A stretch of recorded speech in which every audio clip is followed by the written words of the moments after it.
In 1874, a grieving widower stood on a bare hilltop in Buckinghamshire and decided to flatten it. The hill had no house, no garden, no trees. The Duke of Marlborough had stripped it clean before selling it off. What rose in its place over the next 9 years would leave Queen Victoria herself asking for the curtains to be drawn. Not to block the light, but to better admire what electricity could do to a chandelier. The man was Baron Ferdinand de Rothschild. The house was Waddesdon Manor, and the family behind it had, within a single century, gone from a cramped dwelling in a Jewish ghetto, 14 feet wide, shared by an entire household, to financing wars, building railways across 3 continents, and owning so much of the English countryside that locals started calling the area Rothschildshire. I have been researching the Rothschilds on and off for the better part of a year, and what keeps striking me is how poorly the mansion side of their story gets told. Everyone knows the banking legend. Very few people know that one family built more grand country houses in Victorian England than most aristocratic dynasties managed in 3 centuries, or that several of those houses are now abandoned, repurposed, or crumbling. That is the story I wanted to tell here. Not the conspiracy theories, not the banking empire in abstract, but the actual buildings they raised and what happened to them after the family moved on. Chapter 1. The Fairy Tale on the Hill. Ferdinand de Rothschild never planned to build Waddesdon. He had planned to grow old in London with his wife Evelina, raise their child, and live the kind of quiet life available to a man who had no need to prove anything to anyone. That changed on the 7th of December, 1866, when Evelina died in childbirth. The baby did not survive either. Ferdinand was 27. For nearly a decade afterward, those close to him described someone going through the motions, attending dinners, traveling, keeping up appearances without any visible sense of purpose behind it. Then, in 1874, he bought a barren agricultural estate from the Duke of Marlborough, and threw himself into construction with an intensity that startled even his own family. The site was unpromising. Lodge Hill had no level ground at its summit, no mature planting, no water supply. Ferdinand spent 3 years engineering the hilltop into something buildable, using a temporary railway to haul earth and materials up the slope. Percheron mares imported from Normandy dragged fully grown trees into position so the parkland would not betray its youth. He was determined that Waddesdon should look as though it had stood there for generations. His architect was Gabriel Hippolyte d'Estailleur, a Frenchman who produced something that borrowed freely from several Loire Valley originals. Visitors noted the towers of Maintenon, the chimneys of Chambord, the dormer windows of Asnières, yet somehow the building cohered into its own thing, rather than reading as a catalogue of references. 70 rooms. Central heating and hot and cold running water from the start. Electric lighting at a time when most English country houses still ran on gas and candle. What I find most interesting about Waddesdon is how deliberately Ferdinand approached the interiors. He did not simply buy expensive things, he collected with a thesis. French royal furniture from the Ancien Régime sat alongside Savonnerie carpets and Beauvais tapestries, mixed with English portraits and Dutch old masters in combinations that read as curated rather than accumulated. The collection he eventually left to the British Museum, known as the Waddesdon Bequest, is still on permanent display more than a century later. That tells you something about the quality of his eye. The house opened only from May through August, reserved for weekend entertaining. Guests descended the hill after breakfast to inspect the stables and, somewhat improbably, feed the emus kept in a pen nearby. They endured the aroma of a grotto housing a mountain goat before reaching the glass houses. Everything was staged, everything was immaculate, and Ferdinand oversaw the choreography himself. The most famous visit came in 1890, when Queen Victoria requested a daytime tour. She paused in the drawing rooms where the electric chandeliers were already burning, but daylight from the tall windows was washing them out. Victoria asked if the room could be darkened. The shutters were closed, and the chandeliers blazed against the sudden dimness. She reportedly stood watching the crystal for some time without speaking. Ferdinand died on the 17th of December, 1898, his own 59th birthday.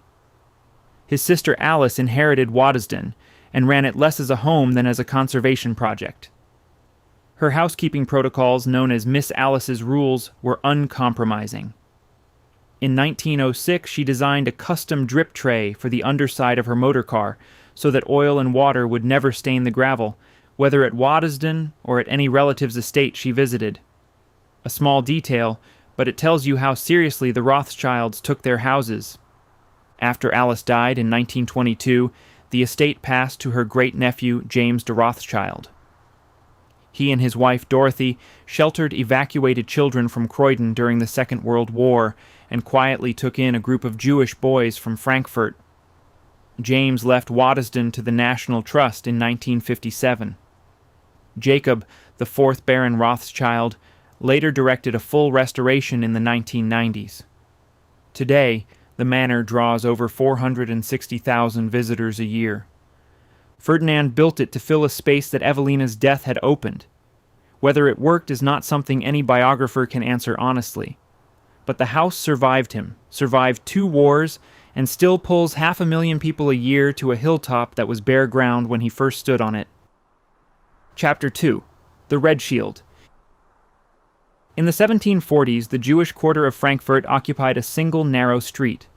The Judengasse ran for roughly a quarter of a mile along the old city wall, hemmed in by gates that were locked every evening and all day on Sundays and Christian holidays.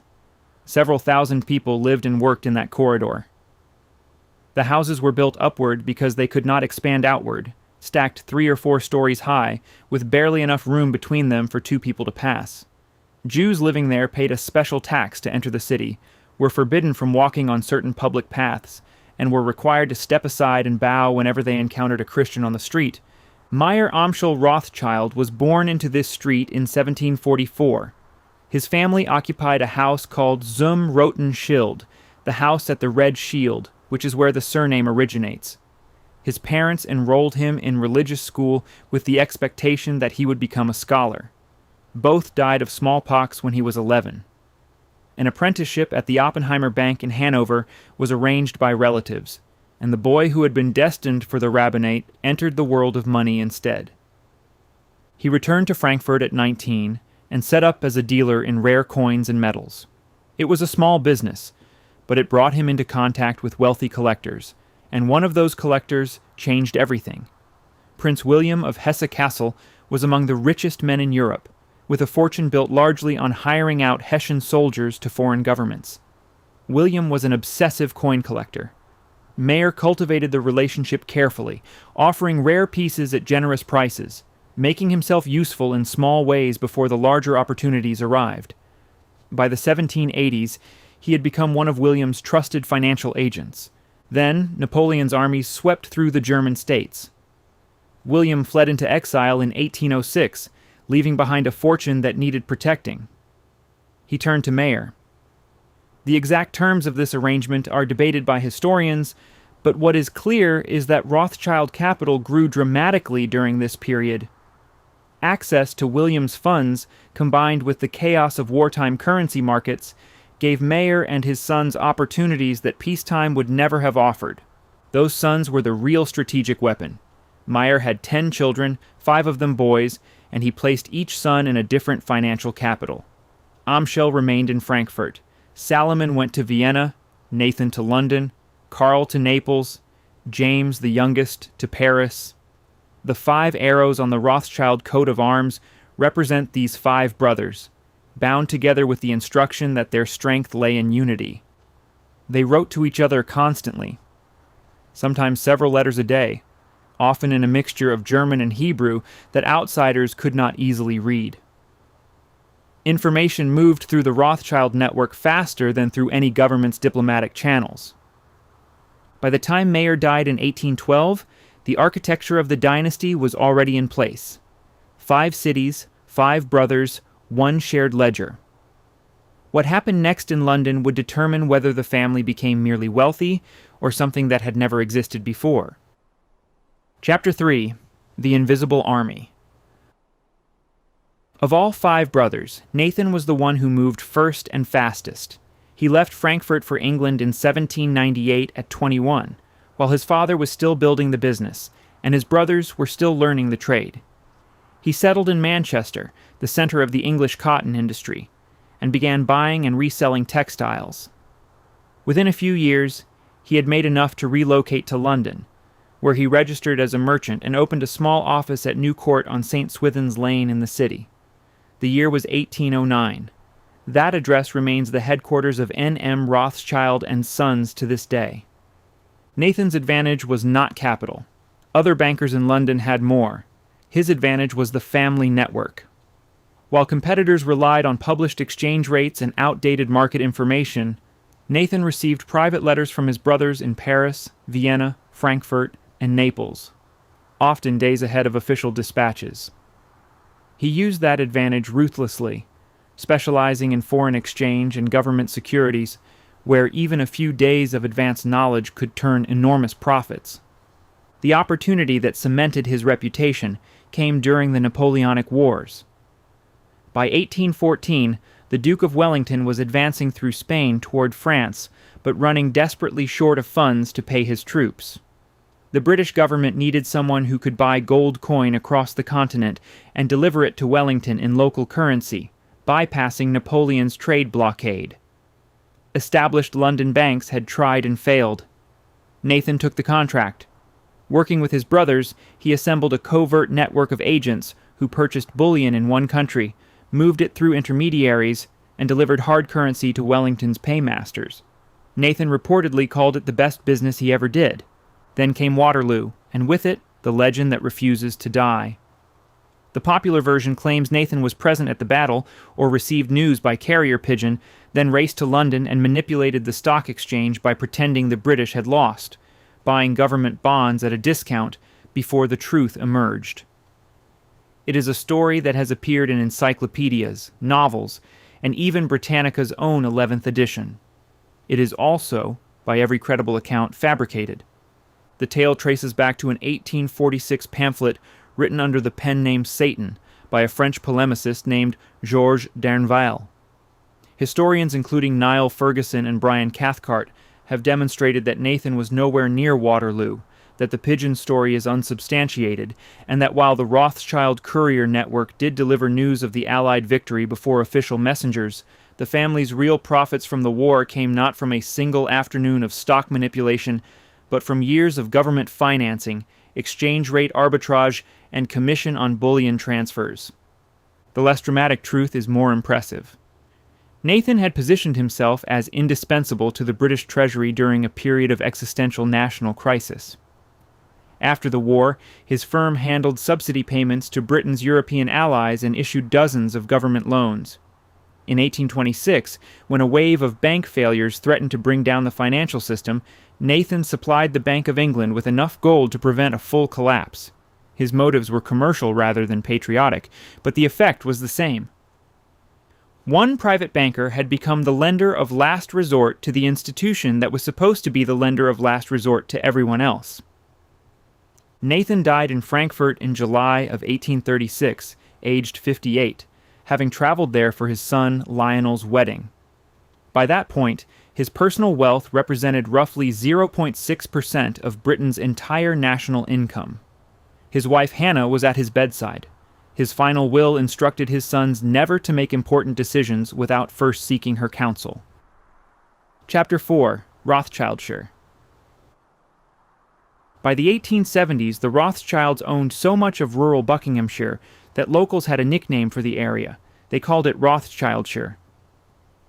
At the peak of the family's land acquisition, 7 major estates clustered around the Vale of Aylesbury, each with its own grand house, formal gardens, and rolling parkland.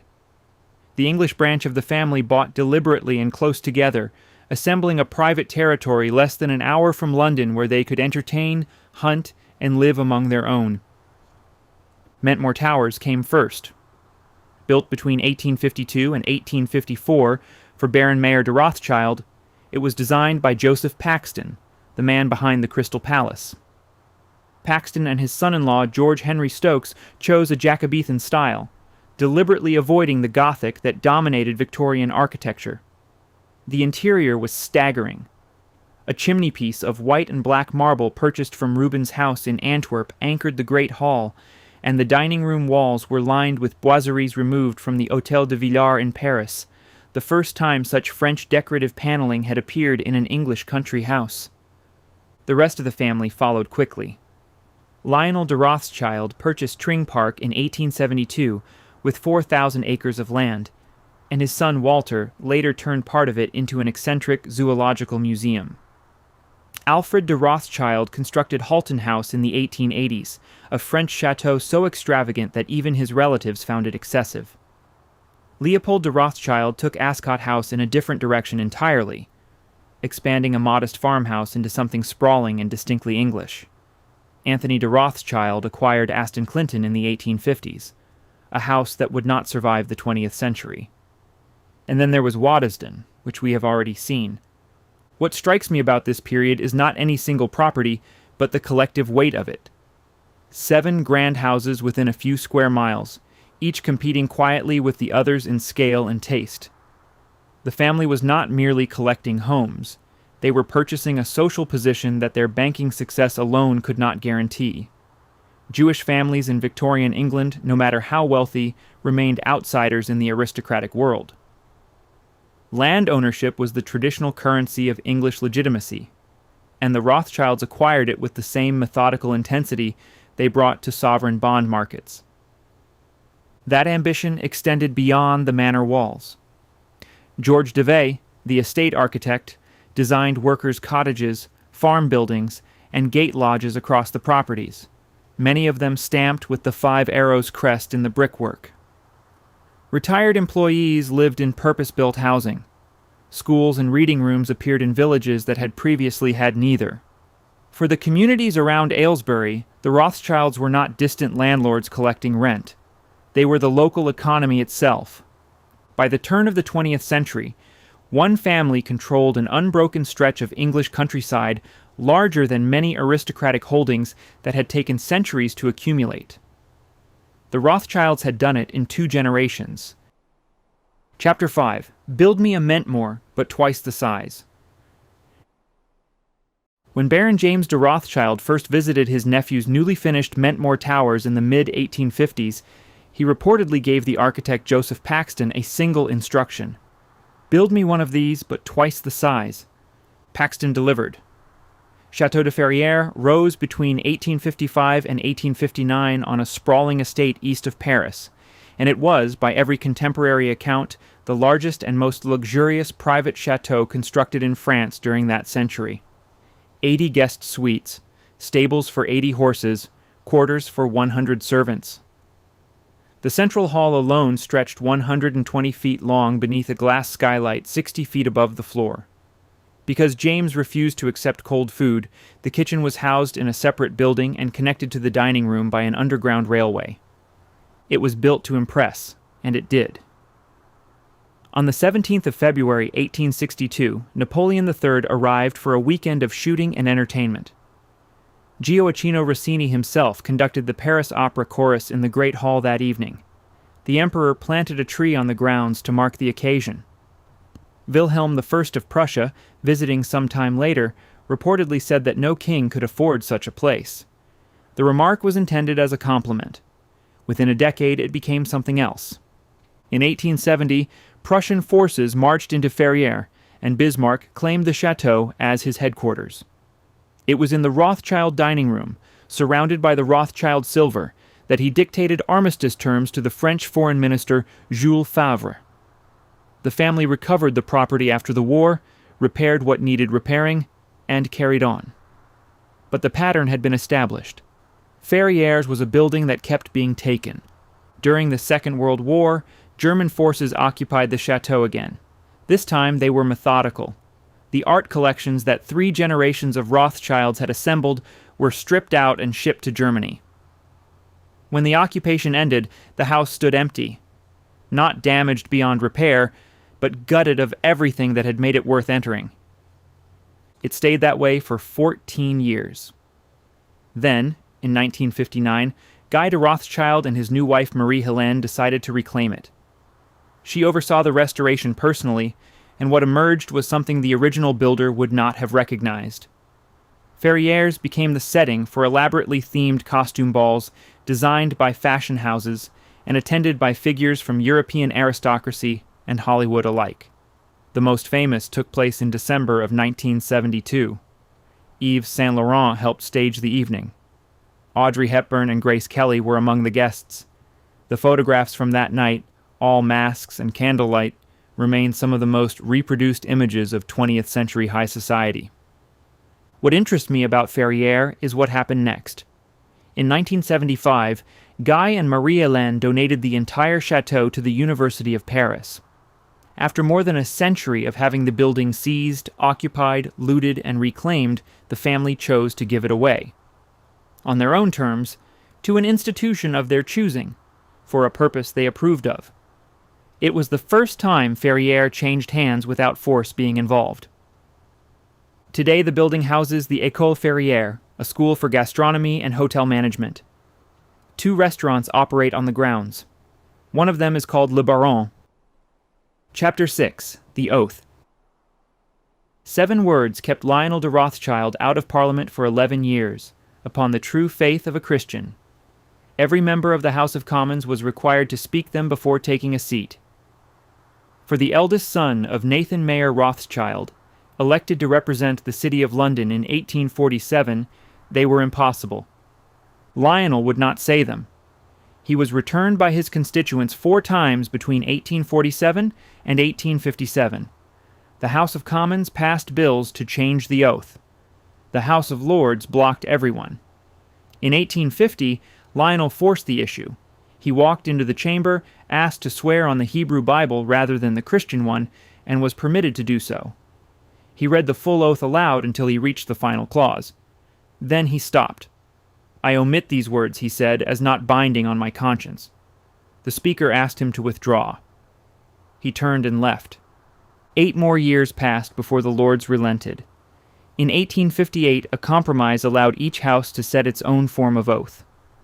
On the 26th of July, Lionel de Rothschild placed his hand on the Hebrew Bible and swore in his own words. Benjamin Disraeli, born Jewish himself but baptized into the Church of England as a boy, was among the first to cross the floor and shake his hand. Disraeli and Lionel remained close for the rest of their lives. That friendship would come to matter enormously on a November evening in 1875, when Disraeli, now Prime Minister, received word that the Khedive of Egypt intended to sell his 44% stake in the Suez Canal Company. French bankers were already circling. The canal had been open since 1869 and was already carrying the vast majority of Britain's eastern trade. Losing control of it to France was not something Disraeli was prepared to accept. The difficulty was time. Parliament was in recess. There was no way to secure approval for a purchase of this scale through any normal process. Disraeli needed £4 million, and he needed it before the French offer was finalized. He sent his private secretary to New Court. Lionel is said to have asked one question: what is the security? The answer was the British government. Lionel agreed on the spot. £4 million on an unsecured verbal commitment, equivalent to more than $350 million today. No contract, no parliamentary vote, no precedent for a transaction of this kind between a private bank and a sitting government. The money was repaid within 5 months. Disraeli wrote to Queen Victoria the same night the deal closed. The letter ran to several lines, but only 5 words from it survived into history. "You have it, madam." Chapter 7. What Remains. The gates at Mentmore are locked. Visitors who drive up the narrow lane from the village find a Grade 1 listed building behind a fence, its chimneys in need of urgent repair, its park carved up by a defunct golf course. English Heritage lists it as a property at immediate risk of further rapid deterioration. This is the house that Joseph Paxton built for the Rothschilds in 1852. It is also the house that the British government decided, in 1977, was not worth saving. When the 6th Earl of Rosebery died in 1974, his executors approached the government about preserving Mentmore and its contents as a heritage property, open to the public in the way Waddesdon had been since 1959. 3 years of negotiations followed. No agreement was reached. Sotheby's was called in. Over several days in 1977, the contents of Mentmore were auctioned off for £6 million. Paintings by Gainsborough and Reynolds, furniture by Reasoner and Chippendale, gold and silver work from the finest German and Russian craftsmen. The collection, assembled over generations, was scattered across the world in a single week. Historians later described the sale as a turning point for the British preservation movement, the moment that proved the system had failed. The house itself was purchased the following year by the Maharishi Foundation for £240,000. It served as a center for transcendental meditation for decades. It has since changed hands again and sat largely empty. Plans for a luxury hotel conversion stalled when the developer's property empire collapsed in the 2008 financial crisis. The Mentmore that Paxton designed, that Baron James saw and wanted doubled in size, that stored the Gold State coach during the Second World War, now waits behind its locked gates for someone to decide what it is for. Meanwhile, it keeps appearing on screen. Terry Gilliam used it in Brazil. Stanley Kubrick filmed scenes for Eyes Wide Shut there. Christopher Nolan turned it into Wayne Manor for Batman Begins. The house that Britain declined to preserve has been seen by tens of millions of people who have no idea what they are looking at. The other Rothschild properties found their own afterlives. Halton House was requisitioned during the First World War and never returned to the family. It has served as the officers' mess at RAF Halton for over a century, its ballroom now a dining hall where servicemen eat beneath a ceiling Alfred de Rothschild commissioned to rival the Paris Opera. Tring Park Mansion became a school for the performing arts. Ascot House passed to the National Trust and remains open to visitors. Aston Clinton was demolished between 1956 and 1958, replaced first by a council training center and eventually absorbed into the suburban fringe of the village. Gunnersbury Park, the family's first English country estate, is now a public museum in West London. Of the 7 original houses in Rothschildshire, one thrives as a major heritage attraction. One crumbles. One feeds RAF officers, one trains dancers, one welcomes visitors, one vanished, and one, Eythrope, rebuilt by Jacob Rothschild in the 1980s, remains a private home. It is the last Rothschild house in Rothschildshire still occupied by a Rothschild. Chapter 8. 5 Arrows. In the 1880s, while his cousins in England were building their country houses across Buckinghamshire, Edmund James de Rothschild was spending his fortune on something with no obvious return. He was buying land in Ottoman Palestine, not for investment, not for development in any commercial sense. He was funding the establishment of Jewish agricultural settlements at a time when no government, no institution, and very few individuals were willing to put money behind the idea that Jews could build a permanent home there. Edmund purchased entire tracts of farmland, financed irrigation systems, planted vineyards, and subsidized the families who arrived with nothing. The town of Zitron Yakov bears his father's name. Binyamina bears his own. He continued funding settlements for decades, spending what historians estimate amounted to tens of millions of francs over the course of his lifetime. When his remains were reinterred at Ramat Hanadiv in 1954, Israel's first Prime Minister David Ben-Gurion said that he doubted the entire 2,000-year history of the Jewish diaspora had produced a figure comparable to Edmund de Rothschild. It was a statement about one man, but it also captured something essential about the family as a whole. The Rothschilds kept building, even when what they built was taken from them. That pattern would repeat once more before the century was out.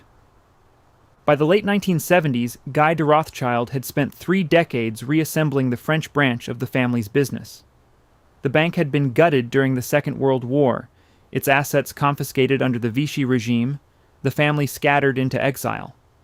Guy returned to Paris after liberation, rebuilt the firm methodically, expanded its operations, and restored its standing among the major French financial houses. Then, in 1981, François Mitterrand's newly elected socialist government nationalized 39 private banks in a single legislative act. Bank Rothschild was among them.